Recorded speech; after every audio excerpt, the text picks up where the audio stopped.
Bom, agora a gente vai ver sobre os éons, eras e períodos, a evolução do espaço terrestre. Quem é que faz esse cronograma, essa organização? É a geologia. Por que eles utilizam? Podemos falar que isso é verdadeiro? Não, não podemos dizer que isso é um tempo exato. E aí ele divide, né, a geologia, ela divide a Terra, a história da Terra em éons, eras e períodos. Esses éons, eras e períodos, qual é a diferença? Responde aí pra mim, qual é a diferença?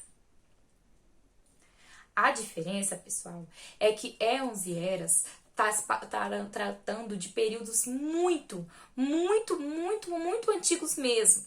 Nós estamos falando aí em bilhões de anos, né? E aí nós entramos novamente nos períodos, que são períodos, pequenas parcelas de tempo.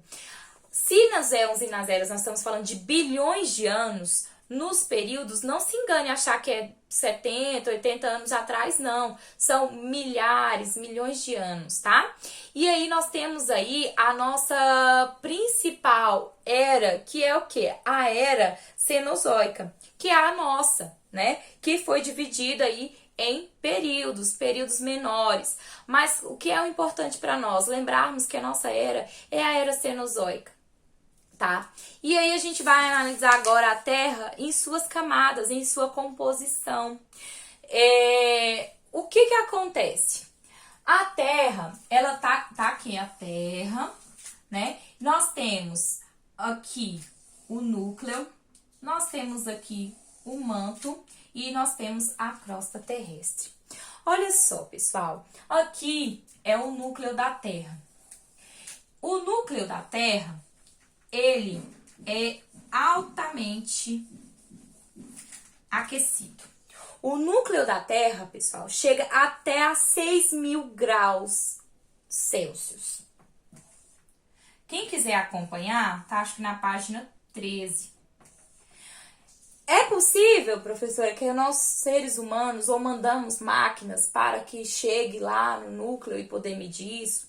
Assim como a tia falou, que a geologia, a gente não pode falar que é uma verdade, porque foi uma forma deles acordarem e dividirem as eras e os éons dessa forma.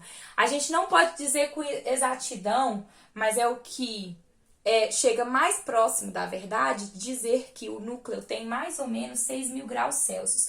Por quê, tia? Porque nós sabemos que quando a gente fala de núcleo da Terra, é que nem o Sol. A gente não tem tecnologia para chegar lá, não. Vocês lembram da tia falando? Não tem máquina, não tem aparelho, não tem nada.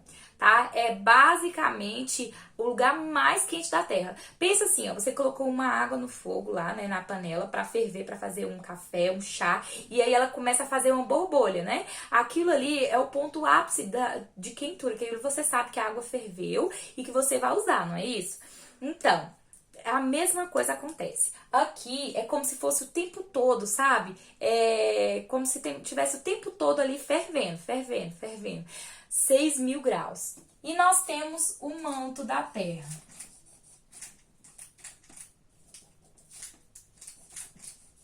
O manto é como se fosse, também é quente, mas é como se fosse um lugar do núcleo que consolidou.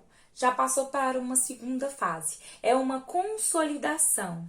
No manto, pessoal, é quente também, tá? É como se tivesse quente, mas a gente sabe que sofreu já um resfriamento. É aqui no manto onde a gente tem os principais fenômenos. O manto é um pouco mais... É a camada intermediária ali. Então, pensa assim comigo. Se o manto também é quente, é aqui que a gente tem também uma quentura. E aqui a gente tem a crosta, não é isso? A crosta, ela tem de 40 a 60 quilômetros de extensão. E ela é responsável por segurar. A crosta terrestre é responsável por segurar a quentura do manto, que segura o núcleo. Então, vamos lá. O que que acontece aqui, ó?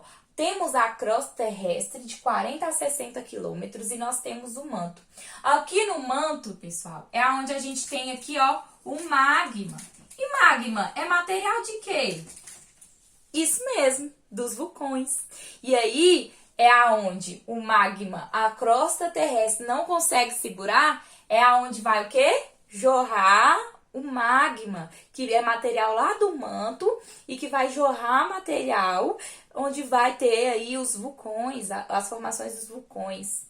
Tá certo? Por isso, e quando vem, não existe nada que suporte. Então, assim, se no manto já é uma camada um pouquinho mais resfriada, que a gente sabe que quando um vulcão ele entra em erupção, não tem nada que aguente a quentura, imagina o núcleo. Pensa comigo.